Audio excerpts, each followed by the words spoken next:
Namaste. So, in our previous episode, we completed chapter 5, and Parāśurāma is now at Gandhamadana mountain in the hermitage of Dattātreya. And this new chapter, chapter 6, talks about his initial encounter with his guru, Dattātreya. Parāśurāma saw that great person, Guru Dattātreya, who was brilliant, a paragon, whose hue was like that of the blue stem of the tender sprout of the tamala tree, whose eyes were like fully blossomed lotuses, whose face was like the full moon, and whose lips were shining like fresh coral. The tamal tree is a tree that's known for its dark color, its black color. So his bodily color was dark blue. So all this confirms our speculation that these events happened back in the Treta Yuga, at least 2 million years ago. So in those days, there were many people who had this dark blue skin color, unlike today where they have almost completely died out. There's still a few instances here and there, very, very rare. The beauty of whose tender smile illuminated the quarters, whose row of teeth had defeated the glow of big pearls, whose face was shining with broad cheeks and nose, whose neck was like a conch shell, who was shining with beautiful long arms. It's also said in the scriptures that the incarnations of Vishnu have extremely long arms that reach down to their knees. So this whole description actually is confirmation that Dattātreya is an avatāra, an incarnation, whose palms were soft like new sprouts, who was robust and full-chested, whose stomach had 3 folds, whose thigh was beautiful like the trunk of an elephant, whose shank was similar to a quiver, whose feet were charming like a lotus. The mere sight of him, who was the root of beauty, pure and youthful, kindled infinite love in women. So these are all auspicious signs of the body that indicate that he is divine. He's not an ordinary human being. Seeing such an ascetic who was embraced by some young beautiful woman equaling Lakshmi, with reddish eyes rolling due to intoxication, and with a wine pitcher in front of him, exhibiting contradictory signs, Parāśurāma became suspicious. What is this wonderful behavior of this great sage? I see his conduct like wine mixed with poison. Alas, in this world, the manner of great persons is extremely surprising. Sometimes they exhibit external goodness. Sometimes they display inner beauty. In this world, for persons like me, the behavior of yogis is indeed incomprehensible. So later on in the Jnana-Khaṇḍa, there's an explanation of all this. But basically, rules and regulations, morality, right and wrong, concepts like that are dualistic. And so they are for people in the dvaita-vāda, the lowest level of dualistic religion. Someone who is on the highest level really has no restrictions on his activities. Why? Because he's already gotten the result of any such restrictions. He's already penetrated the illusion of duality. and realized the inner oneness of everything.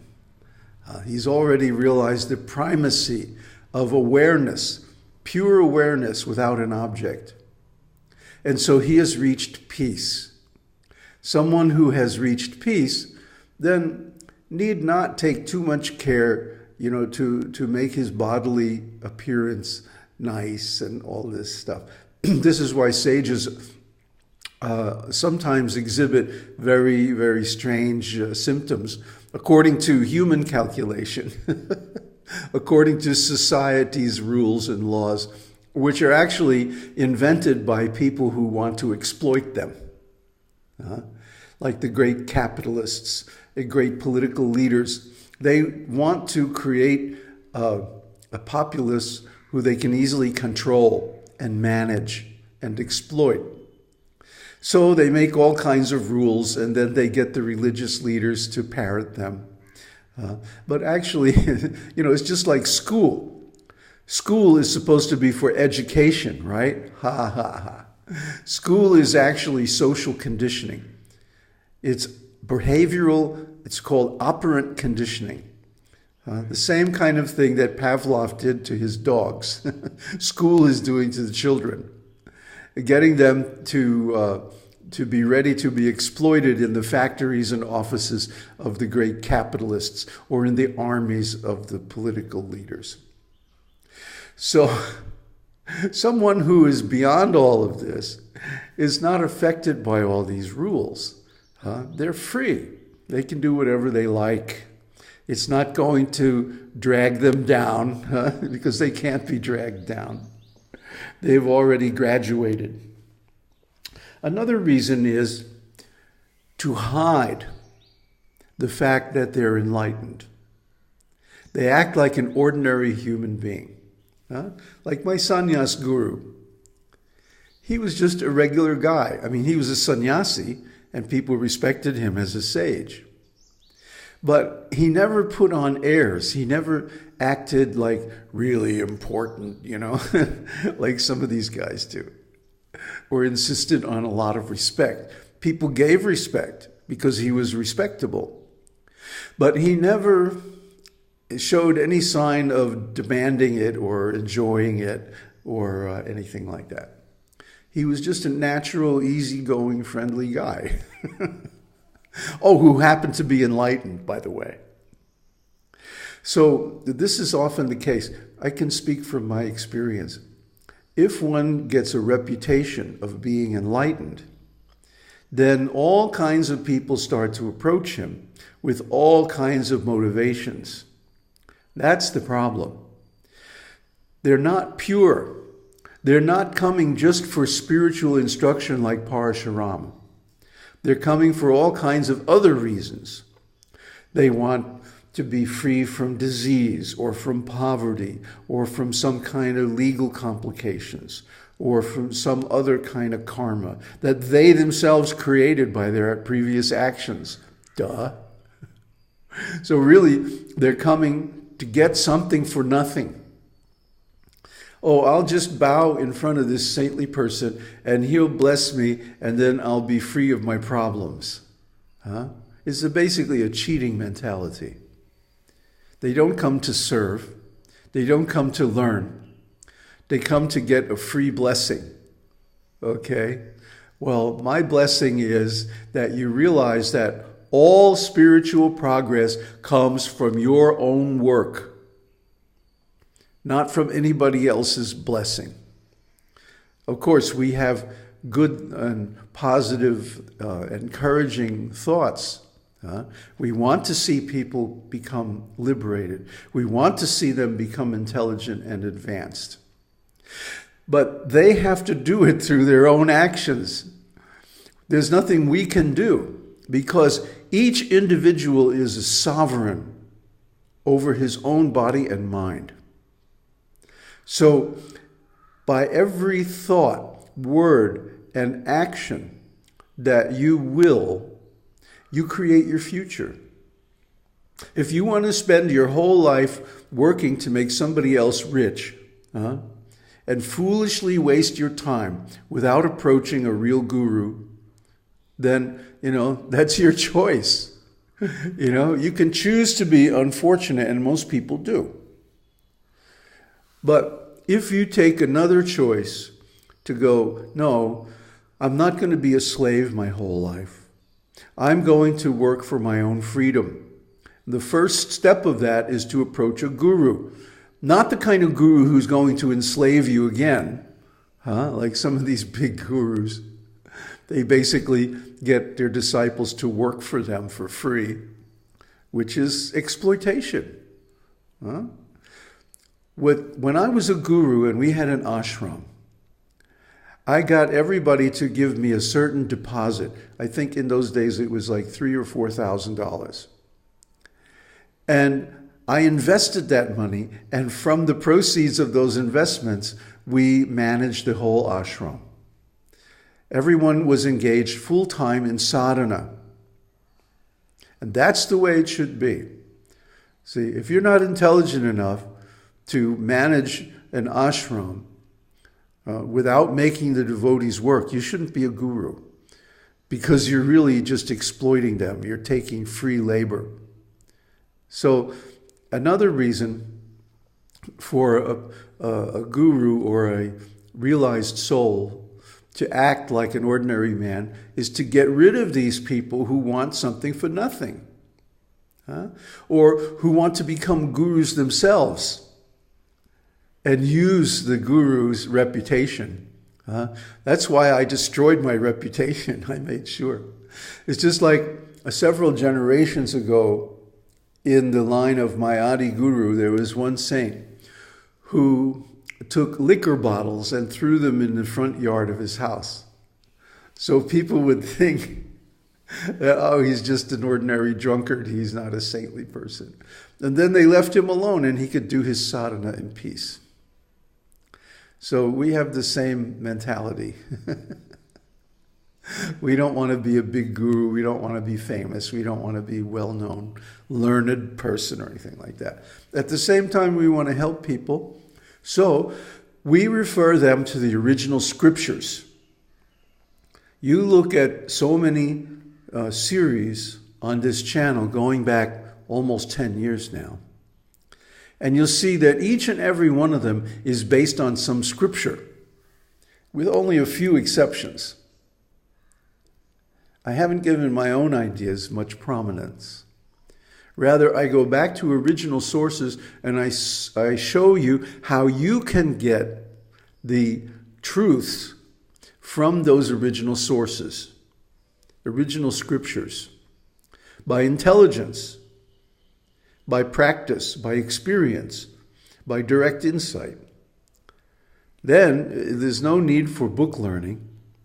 You can take one sentence from any of these books and use it to understand the whole truth. If you practice, that's the point. You must practice. Even without blessings from a guru, if you practice well, you can get the result. But of course, it's best to have the blessings of a realized soul. Now I got all distracted. Let's see what next. That sage, Samvarta, would not tell me something that is useless. Parāśurāma is speaking again. Also, how will such a tranquil person, the Brahmin in front of the ashram, seek shelter at the doors of the hermitage? Again, many pious persons are sitting around him. Therefore, what I am seeing is not the reality. The reality is something else. Whatever it may be, this ancient person is my guru. Differences like good and bad are mental formations. Just mental formations. We talked about that in the parallel series on Viśiṣṭādvaita-vāda, the episode on emptiness. That the differences between things are simply our own projected boundaries, that they don't exist in reality. For example, the border between two countries. Well, what is this? It's a line some idiot drew on a map and a bunch of other idiots believe in it. That's all. It's just an abstraction. It's just a mental concoction, a speculation, a fabrication of our minds. And the same thing with countries is also true of corporations, religions, philosophies, cultures, civilizations, so on and so forth. They're all concocted things that exist only in our minds. And the boundaries between them are actually non-existent. Try to understand. So the human mind is seeing something that's not real. A structure made of words, of mental formations, ceasing after their durations. So when these mental formations come to their end, which they must do because they're something that arise at a certain point in time, so they also have an end, then we can see the truth. Then we can see that actually everything is connected. There are no boundaries. And because of this, there are no rules. Try to understand. We're all already free.